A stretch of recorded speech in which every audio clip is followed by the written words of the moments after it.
Salut! Voilà le retour de la carte PC toute JAMA chinoise branchée sur ma borne, et oui, qui fonctionne.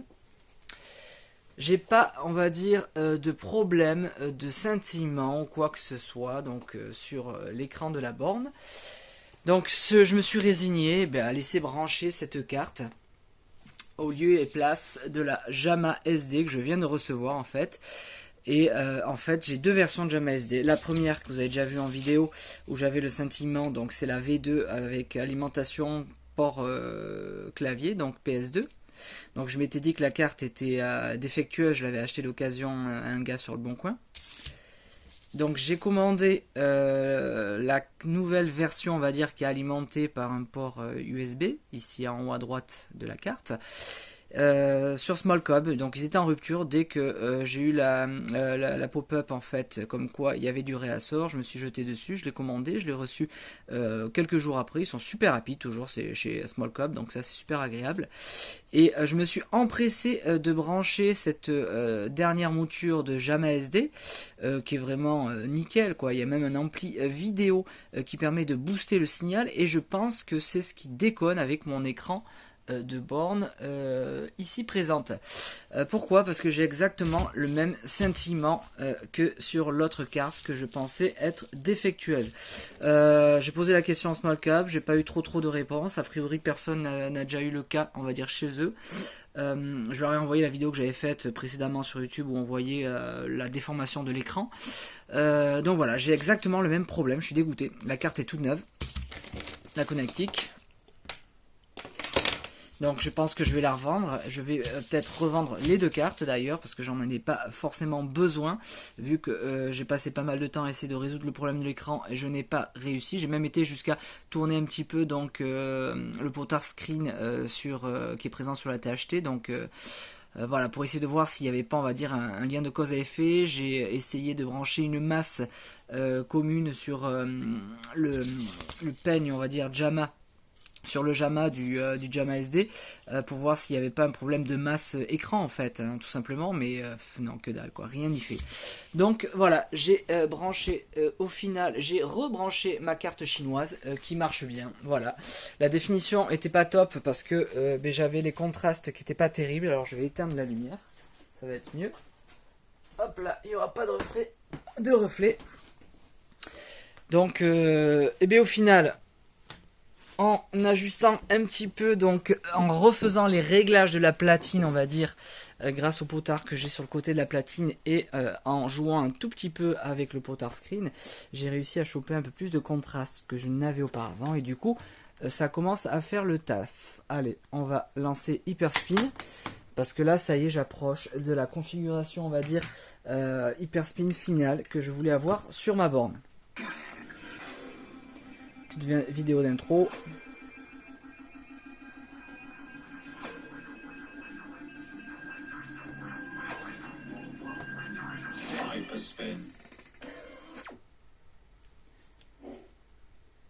Bah, c'est quand même cool quoi. Même si c'est pas, voilà, la définition de l'écran, on va dire, enfin la vidéo était quand même plus jolie avec le JAMA SD.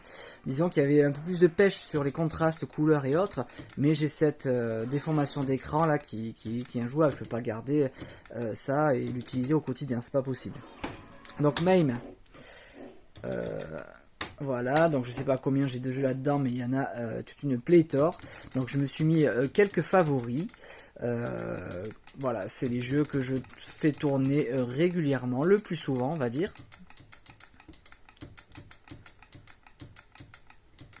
Donc, je sais pas, je vais en lancer un. Allez, on va partir sur un Magic Sword. Super jeu. Que j'avais sur Super NES à l'époque, quand j'étais gamin.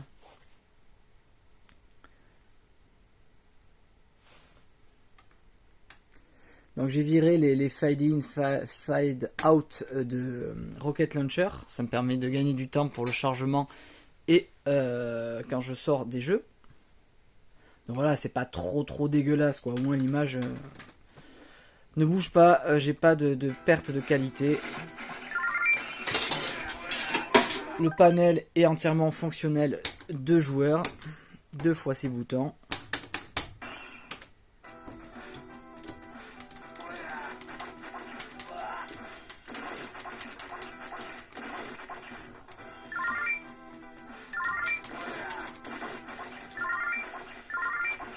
Soit je peux passer par rapport aux commandes via tout simplement le port parallèle série qui était sur la carte mais que j'ai viré en fait, que j'ai dessoudé parce que je l'utilisais pas, ça servait à rien. Et je passe par mon encodeur, encodeur PC Eximo de base tout simplement pour les commandes. Et pour le son, mais pareil, je passe par un ampli en fait, tout simplement, donc en jack 3,5 quoi, tout simplement. Et c'est très bien.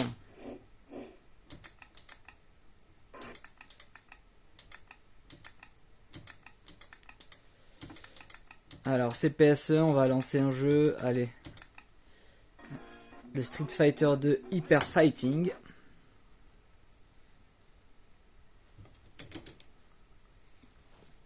Donc c'est vrai que les jeux chargent vite, environ les fade-in.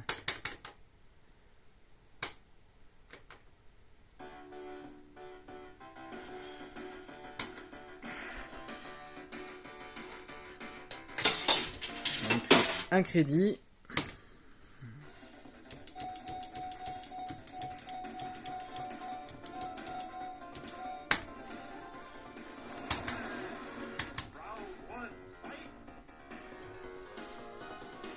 Donc on peut voir que c'est pas trop dégueulasse quoi.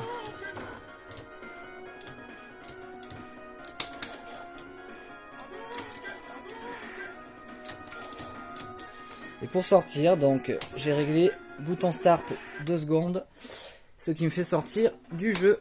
Et après un petit précédent pour sortir du système. Bon, CPS1, CPS2, CPS3 ben, fonctionne parfaitement et on peut lancer un Third Strike. Et hop, bim, le jeu se charge, c'est réglé.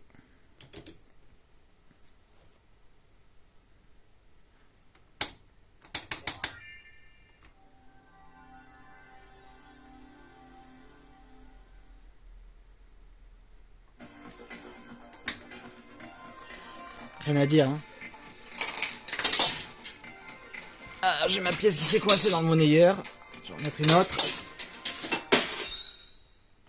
Et boum, c'est parti, quoi.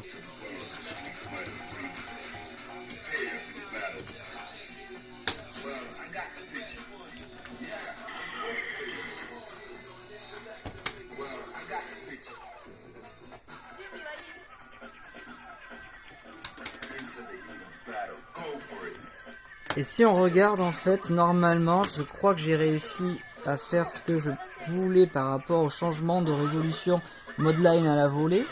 Un coup de tab, et on va regarder ça. Si on va dans image information, je crois. Non, c'est pas ça. Machine information, voilà. On est sur du 384 par 224 avec un changement de résolution à 2560 par 240p. Donc j'ai réussi en fait à faire en sorte que Groovy MAME, donc MAME, me change les réseaux de jeux, certains jeux on va dire, à la volée lors du lancement. Et ça c'est plutôt cool quoi. Et donc c'est vrai que c'est nickel, rien n'est déformé, c'est top quoi, franchement.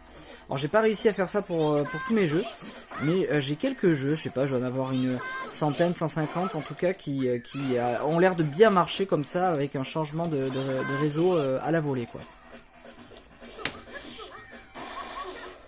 Donc ça c'était CPS3. Dernière fois je voulais faire marcher du Cave mais je l'avais pas fait. Neo Geo, Cave, voilà.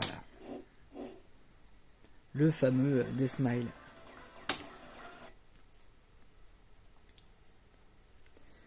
Ça fait partie avec Killer Instinct des jeux pour lesquels je voulais vraiment je voulais jouer en fait, et sur Pi 3 ou 4 c'est assez limité, donc voilà, c'est un petit peu pour ça, à cause de ces jeux là en tout cas, que j'ai bataillé autant de temps pour pouvoir les avoir sur PC.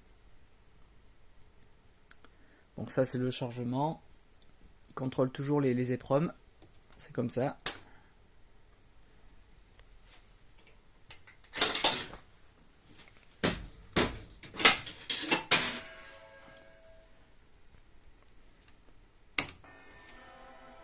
C'est propre.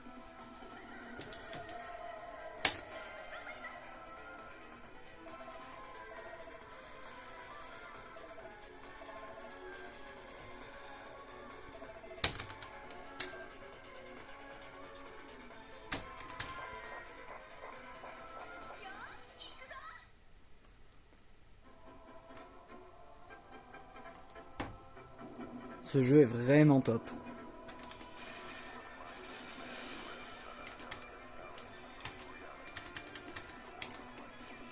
Donc, je suis à une main, donc je vais pas y jouer, hein, c'est juste pour montrer qu'il tourne, mais parfaitement.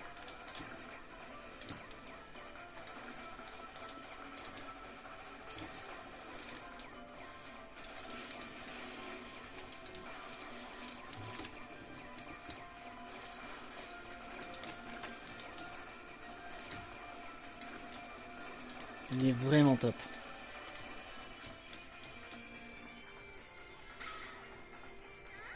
En fait, sur la vidéo, on dirait qu'il y a une espèce de voile bleu.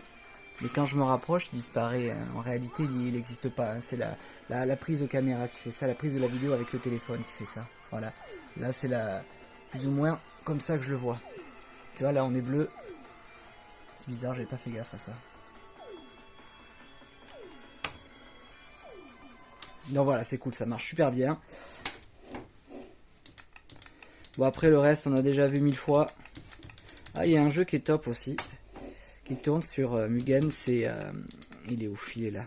Senseiya Ultimate Cosmo. Il est vraiment top, c'est un super jeu de combat. Je viens de le paramétrer pour l'Astro. Et c'est énorme. Bah, je suis déjà à la base un peu fan de Senseiya, donc...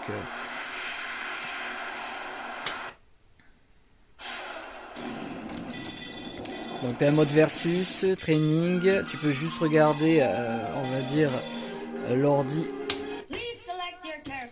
Donc là, hop, c'est parti. Les graphismes sont énormes. C'est un super jeu de baston, quoi. C'est vachement fidèle à l'animé, quoi.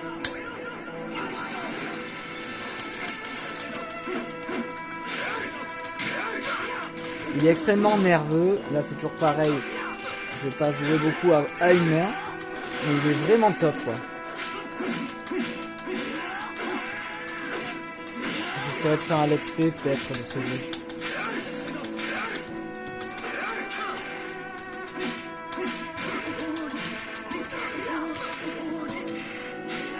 Il est vraiment énorme, quoi.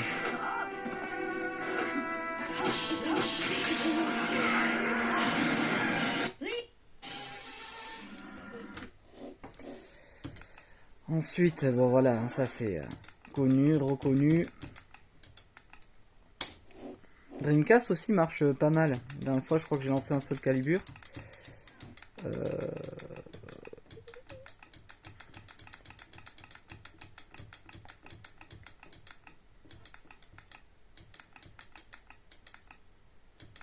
Non, j'avais lancé le Metal Slug 6, je crois.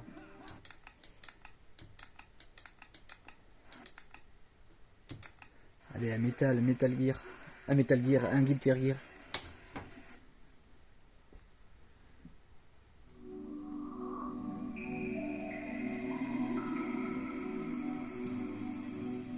C'est une série voilà, que je ne connais pas trop en fait. Il va falloir que je creuse un petit peu.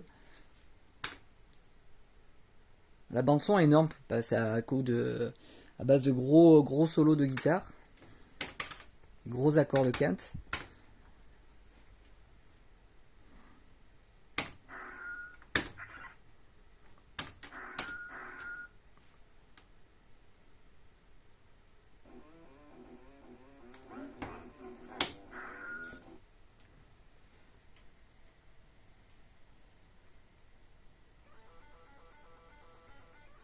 Ça, c'est pas trop mauvais pour la Dreamcast quand même. Hein.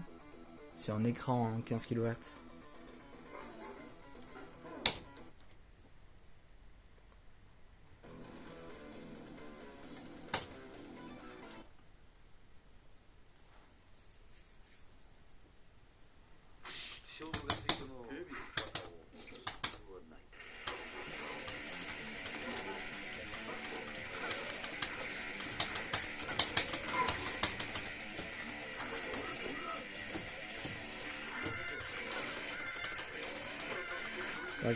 Je regarde les commandes parce que j'ai a priori j'ai pas paramétré le joystick.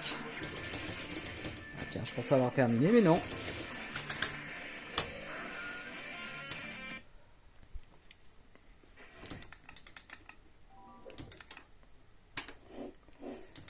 Ok. Ok, on a fait le tour. Sega STV, c'est pas mal, il y a des jeux sympas. Notamment Coton, qui est juste énorme. C'est pour ça que j'ai mis en fait, j'en ai deux. J'ai le 1 et le 2. Et il y a le Coton, oui c'est ça, le Boomerang et le 2.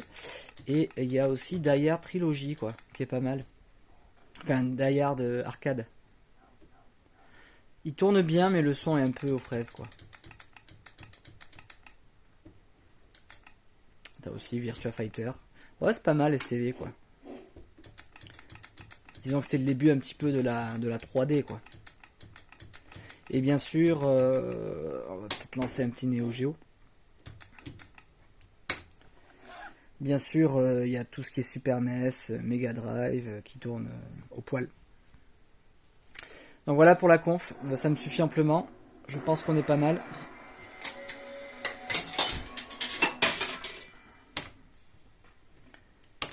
Il y a de quoi faire.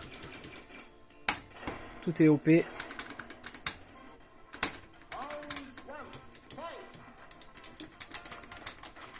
Bon, j'ai plus qu'à régler du coup mon joystick Dreamcast et on est bon. Ah, la capture est vraiment meilleure de près que de loin en fait. Donc voilà, ben finalement c'est la carte chinoise qui va rester dans ma borne pour l'instant, jusqu'à temps que je trouve une solution peut-être éventuellement pour le Jama SD, mais ça m'a l'air mal engagé quoi. Allez, sur ce, à plus, ciao.